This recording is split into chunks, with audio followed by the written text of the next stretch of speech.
waa mar kale Yamaanka Miidiya waxaynu barnaamijkeena ku soo qaadan doonaa dagaalka dhex maray Mexico iyo Mareykanka. Waa mar kale Yamaanka Miidiya.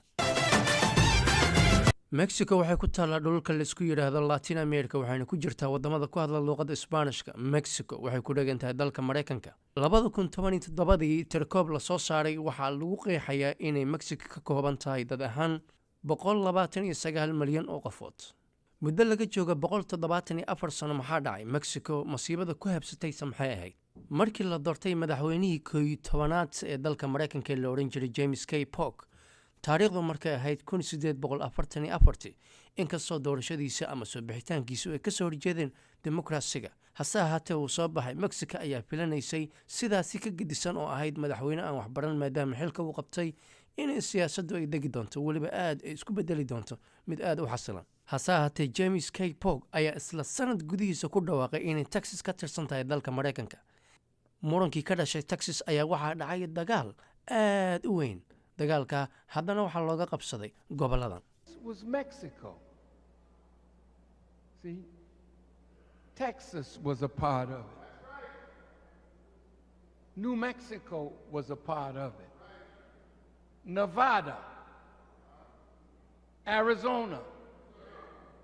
California, part of Colorado, part of Wyoming,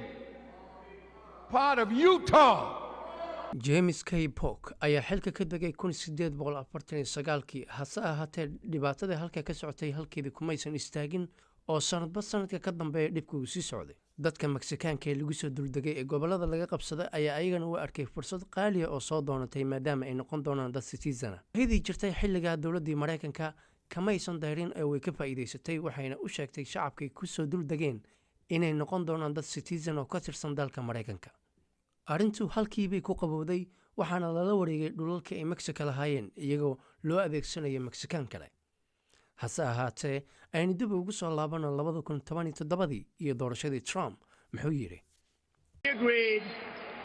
on the importance of ending the illegal flow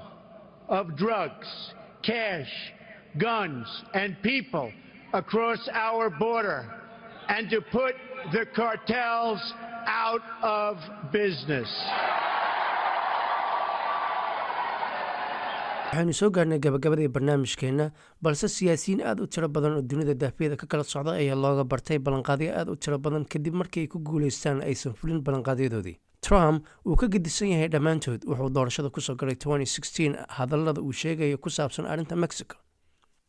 wuxuuna ka dhabeeyay 2017 ficiladeedii 2019 aynu ku dhex jirno dowladda qayb ka mid ah ayaa shutdown ah oo shaqo la'aan ah la dhigayna mushaar la'aan